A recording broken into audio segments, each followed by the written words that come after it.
मुद्दे के अनुसार बताए गए अधिगम के प्रकार।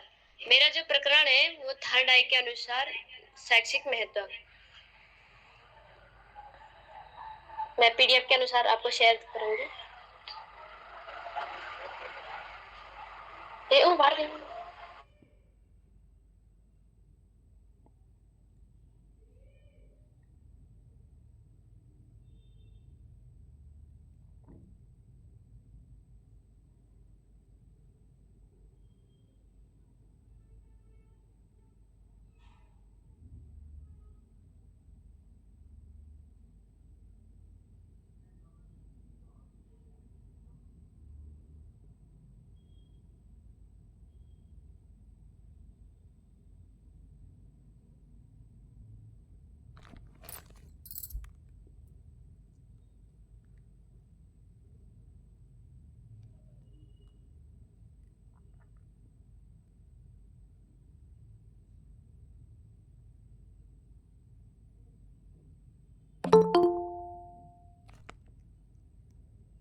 ये है मेरा प्रकरण।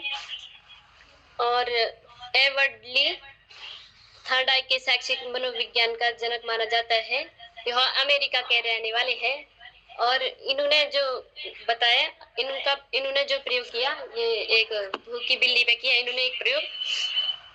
तो मैं थॉर्नडाइक के सिद्धांत के बारे में बताऊंगी।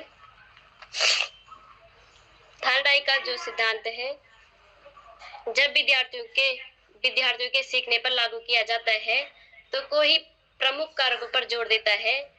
तो पर्यावरण के भूमिका कार्यों को विस्तृत भागों में तोड़ना, विद्यार्थियों की प्रतिक्रियाओं को प्रतिक्रिया संबंध बनाना, पूर्व ज्ञान का उपयोग करना। दूसरा है अधिगम का सिद्धांत। अधिगम का सिद्धांत अलग अलग मान्यताओं के अनुसार मनोविज्ञान के अनुरूप विभिन्न के सिद्धांत बाल मनोविज्ञान के अंतर्गत बालक के व्यवहार का अध्ययन किया जाता है, जिसमें बालक में होने वाले व्यवहार में परिवर्तन का अधिगम कहा। अधिगम के सिद्धांत को मुख्य रूप से व्यवहारवादी सिद्धांत, व्यवहारवादी सहचर्य सिद्धांत, संज्ञानवादी सिद्धांत के अंतर्गत विभाजित किया गया है। अधिगम के सिद्धांत। प्रयास और भूल का सिद्धांत। सबसे पहले है प्रयास और भूल का सिद्धांत, पुरातन अनुबंधन, अंतर्दृष्टि का सिद्धांत, सूझ का सिद्धांत। चौथा है हल का पुनरावलन सिद्धांत। पांचवा है सक्रिय अनुबंधन का सिद्धांत।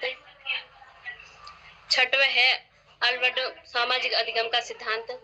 सातवां है टॉलमैन का अधिगम का सिद्धांत। तो आगे है थॉर्नडाइक का सिद्धांत एवं प्रयास व भूल का सिद्धांत।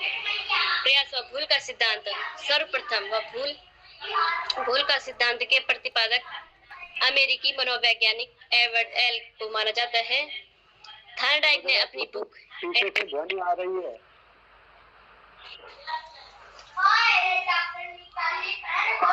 मेरी आवाज आ रही सबको? लेकिन आपके पीछे में डबल आवाज आ रही है। पीछे से ज्यादा शोर हो रहा है, वही सुनाई दे रहा है हमें।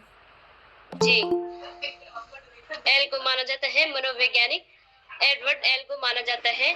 थॉर्नडाइक ने अपनी बुक एजुकेशन साइकोलॉजी पर सर्वप्रथम भूल का सिद्धांत का उल्लेख किया, जिसमें उच्छिपन अनुक्रिया का सिद्धांत कहा जाता है। प्रयास और भूल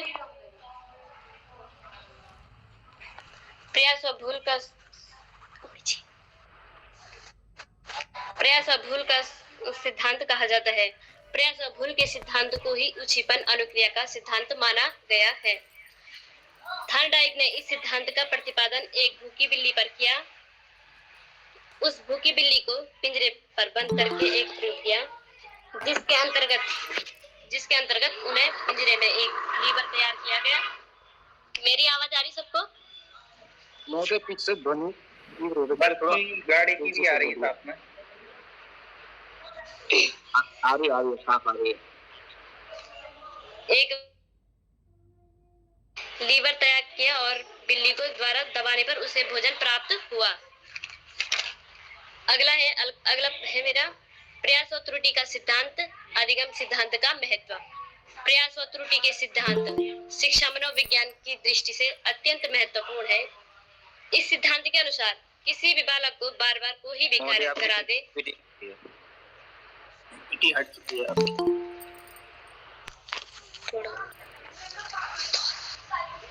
सुधार किया जा सकता है। सिद्धांत की कुछ उपयोगिता इस प्रकार है। नंबर 1 है बालक को अधिगम के लिए रुचि जागरूक करने के लिए सहायक है। नंबर 2 बालकों को आत्मनिर्भर और आशावादी बनाने में सहायक। नंबर 3 यह सिद्धांत मंद बुद्धि बालकों के लिए अत्यंत उपयोगी है। महोदय मेरी आवाज आ रही? जी आ रही। बालक के द्वारा किए गए अनुभवों की उपयोगिता समझाई जा सकती है। नंबर 5 है गंभीर चिंतन वाले विषयों के अधिगम के लिए सहायक। आगे है सीखने का मुख्य नियम। सीखने का मुख्य सिद्धांत के अंतर्गत थॉर्नडाइक ने अपने अधिगम में 3 नियमों का उल्लेख किया है। नंबर 1 तत्परता का नियम, नंबर 2 अभ्यास का नियम, नंबर 3 प्रभाव का नियम। सबसे पहले है तत्परता का नियम। सीखने के मुख्य नियम समय से यह पहला नियम यह प्रदर्शित करता है कि बालक तब तक सीख नहीं सकता है जब तक वह तत्पर न हो। अर्थात बालकों को अधिगम के दृष्टिकोण से कुछ भी तभी अधिगम कराया जा सकता है जब तक वह आंतरिक रुचि रखता हो और अधिगम विषय वस्तु बालकों के स्तर के अनुरूप हो। नंबर 2 है अभ्यास का नियम। सिद्धांत के अनुसार बालक के अधिगम के अंतर्गत सिखाए गए किसी भी चीज को बार बार दोहराना अनिवार्य है। इस क्रिया के माध्यम से बालक के अंदर उच्छीपन अनुक्रिया बंधन शक्तिशाली होती है। अगला है प्रभाव का नियम। अधिगम प्रक्रिया के दौरान बालकों को सरल, सहज व प्रभावी माध्यम से अधिगम विषय वस्तु को प्रस्तुत करना चाहिए, जिससे बालकों के अंदर संतोष की भावना जागरूक हो। सकारात्मक व्यवहार के अंतर्गत बालक उस चीज को सीख पाए। अधिगम के दौरान बालक यदि अगर सुखद अनुभव करता है तो अधिगम अधिक सफल होगा। अगला है अधिगम के सिद्धांत के अन्य नाम। नंबर 1 है प्रयत्न व भूल का सिद्धांत। नंबर 2 प्रयास व त्रुटि का सिद्धांत। नंबर 3 उच्छीपन अनुक्रिया का सिद्धांत। नंबर 4 संयोजनवाद सिद्धांत। नंबर 5 संबंधवाद का सिद्धांत। नंबर 6 पुनरावृत्ति का सिद्धांत। और थॉर्नडाइक ने सिद्धांत के प्रयास और त्रुटि के सिद्धांत के अन्य नाम उच्छीपन अनुक्रिया का सिद्धांत, सहसंबंधता का सिद्धांत, चयन का संबंध का सिद्धांत। महोदय आवाज आ रही मेरी? हाँ जी जी मैम, आपने एक चीज बीच में गलत बताई थी कि थॉर्नडाइक ने बुक लिखी साइकोलॉजी। उनकी बुक का नाम था एजुकेशन ऑफ साइकोलॉजी जी। आपने बीच में एक बुक का नाम बताया था कि एजुकेशन, क्योंकि थॉर्नडाइक ने अपनी पुस्तक साइकोलॉजी में बताया था, लेकिन उनकी बुक का नाम साइकोलॉजी नहीं था, एजुकेशन ऑफ साइकोलॉजी। जी साइकोलॉजी जी, ओके। चयन का संबंध का सिद्धांत। नंबर 5 है परमाणु भालू की टीला सिद्धांत, प्रयास व त्रुटि का सिद्धांत। थॉर्नडाइक का प्रभाव का नियम, महत्वपूर्ण उपयोग और उदाहरण। थॉर्नडाइक के प्रभाव नियम के पीछे मुख्य विचार यह है कि व्यवहार के परिणाम के नियम के पीछे मुख्य विचार यह है अच्छे या बुरे होते यदि किसी व्यवहार के परिणाम में अनुक्रिया हो। थार्डाइक का अधिगम का सिद्धांत। थार्डाइक इन्होंने जो किया अपने मतलब अधिगम के प्रयास में बताया, और थार्डाइक ने अपने आप मतलब अपने सीखने के सिद्धांत की परीक्षा करने के लिए अपने अनेक पशु और जीव जंतु पर इनका प्रयोग किया। थार्डाइक ने बिल्ली के लिए भोजन उच्छेपक था। उच्छेपक के कारण उसमें प्रतिक्रिया आरंभ हुई। मांस का टुकड़ा प्राप्त करने हेतु पिंजरे से बाहर आने के लिए अनेक असफल प्रयास करते करते अत्यंत पिंजरा खोलना सीख गई। थार्डाइक ने अपने इस प्रयोग में निम्नलिखित निष्कर्ष निकाले।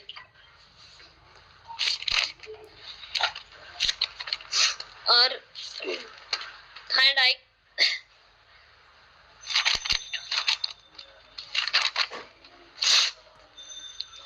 थार्डाइक अधिगम के क्षेत्र में काफी महत्वपूर्ण है। थार्डाइक का मानना था कि प्रत्येक अनुक्रिया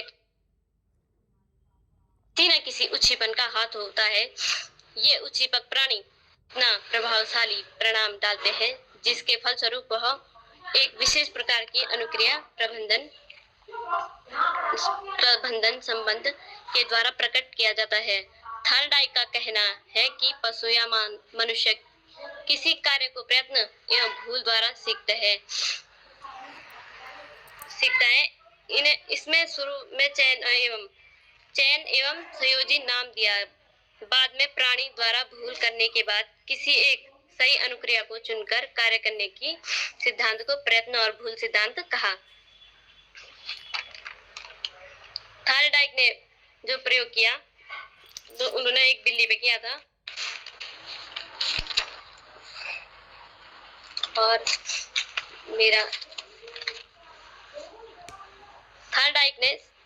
थार्डाइक सीखने के सिद्धांत में व्यवहार को आकार देने में सुदृढ़ीकरण और दंड के महत्व पर जोर दिया तथा कहा कि जिस व्यवहार के बाद सकारात्मक परिणाम आता है उसके दोहराए जाने की संभावना अधिक होती है, जबकि व्यवहार के बाद नकारात्मक परिणाम आते हैं उससे दोहराए जाने की संभावना कम होती है।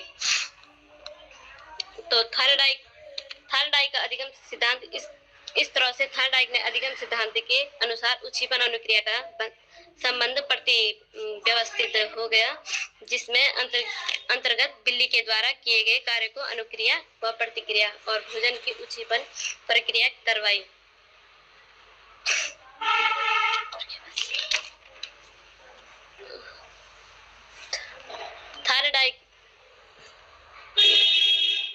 थार्डाइक ने बताया प्रयास व त्रुटि के सिद्धांत द्वारा मनोविज्ञान की दृष्टि से महत्वपूर्ण है। सिद्धांत के अनुसार किसी बालक को बार बार कोई भी कार्य करा दे उसे अधिगम में सुधार किया जा सकता है। और इन्होंने बताया कि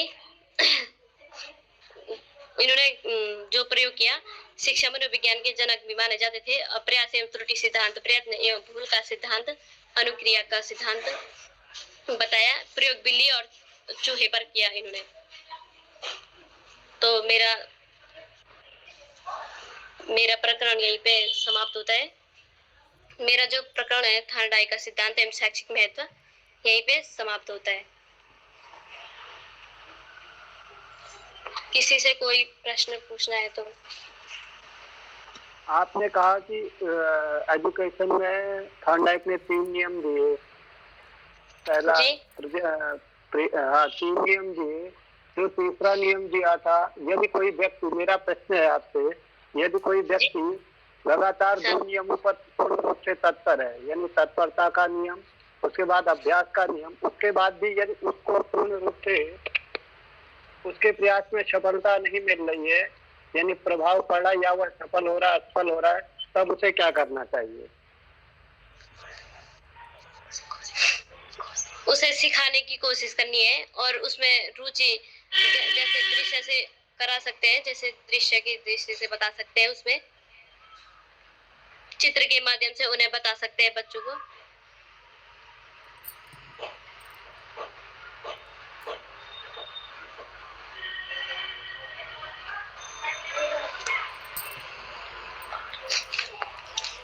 और महोदय, और किसी को पूछना है कोई सवाल?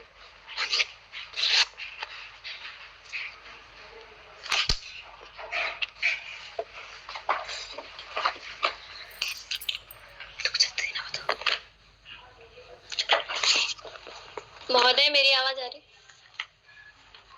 आ रही है जी, आ रही है। और कोई प्रश्न पूछना है तो पूछ सकते हैं।